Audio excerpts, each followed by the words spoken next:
मक्का royal clock tower को बनाने में लगभग $16 बिलियन का खर्च किया गया था। सऊदी किंग अब्दुल अजीज रॉयल क्लॉक टावर पर दुनिया का सबसे बड़ा घड़ियाल लगाना चाहते थे, जिसके ऊपर लगा होगा एक बहुत बड़ा हीरा और सबसे टॉप पर एक गोल्ड प्लेटेड क्रिसेंट। पूरा स्ट्रक्चर बनकर कंप्लीट हो चुका था। अब बारी थी इस स्ट्रक्चर के ऊपर दुनिया की सबसे बड़ी घड़ी बनाने की।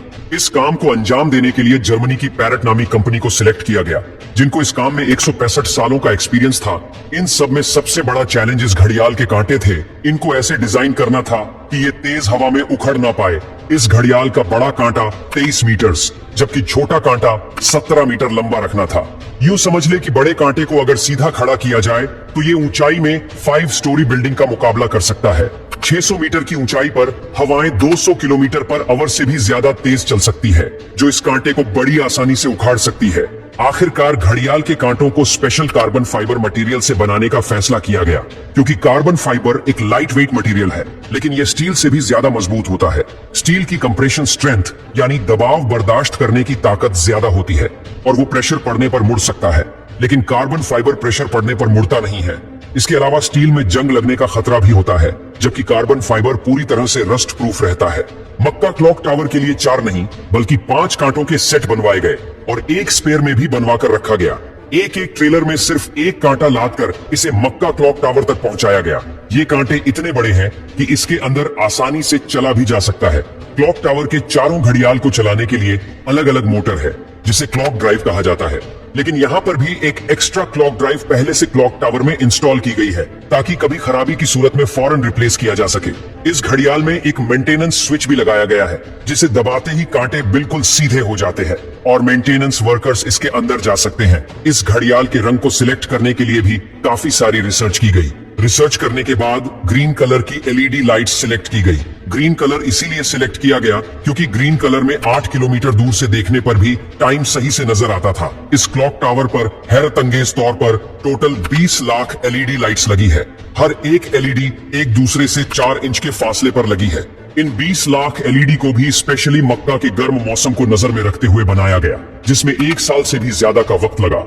अब बारी थी मक्का क्लॉक टावर के सबसे मुश्किल लेकिन खूबसूरत पार्ट को बनाने की। बिल्डिंग के टॉप पर एक क्रिसेंट लगाना था।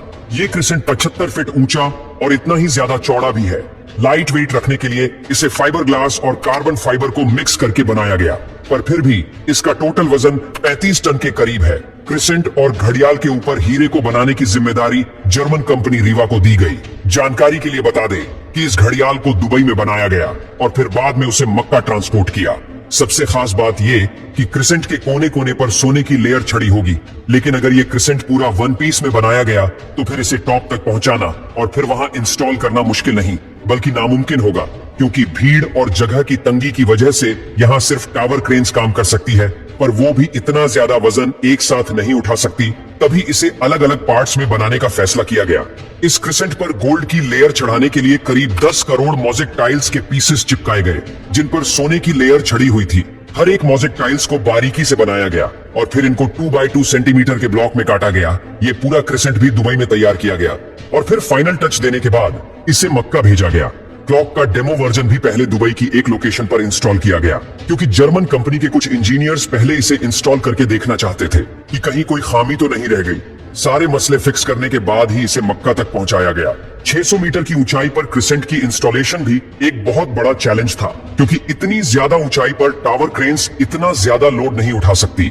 इस क्रिसेंट को 4 अलग अलग हिस्सों में ऊपर खींचा गया और एक हिस्से का वजन करीब 4 टन था। ये इंजीनियर्स और वर्कर्स के लिए काफी खतरनाक टास्क था, क्योंकि एक तो टावर क्रेन्स इतनी ज्यादा ऊंचाई पर होने की वजह से ज्यादा वजन नहीं उठा सकती थी। दूसरा, अगर इस प्रोसेस के बीच तेज हवा चल पड़ी तो पेंडुलम इफेक्ट की वजह से 4 टन का वजन डबल भी हो सकता है। फिर वही हुआ जिसका डर था। ठीक उस वक्त जब क्रिसेंट का एक हिस्सा हवा में था, तब अचानक हवा चल पड़ी। आखिरकार कुछ वर्कर्स ने इसे रस्सियों से पकड़कर हिलने से रोका और फिर इसे पोजीशन में लाकर फिक्स कर दिया गया। इस क्रिसेंट में टोटल 3 फ्लोर्स हैं, एक ऑफिस, एक मीटिंग रूम और एक मस्जिद, जो कि मैन मेड स्ट्रक्चर पर दुनिया की सबसे ऊंची मस्जिद है। और अगर क्लॉक के एरिया की बात की जाए तो सिर्फ एक साइड की क्लॉक 16,000 स्क्वायर फीट पर फैली हुई है। $16 बिलियन की लागत से तैयार किया गया मक्का रॉयल क्लॉक टावर आज तक दुनिया में जितने भी स्काईस्क्रेपर बने हैं उनमें सबसे ज्यादा महंगा है।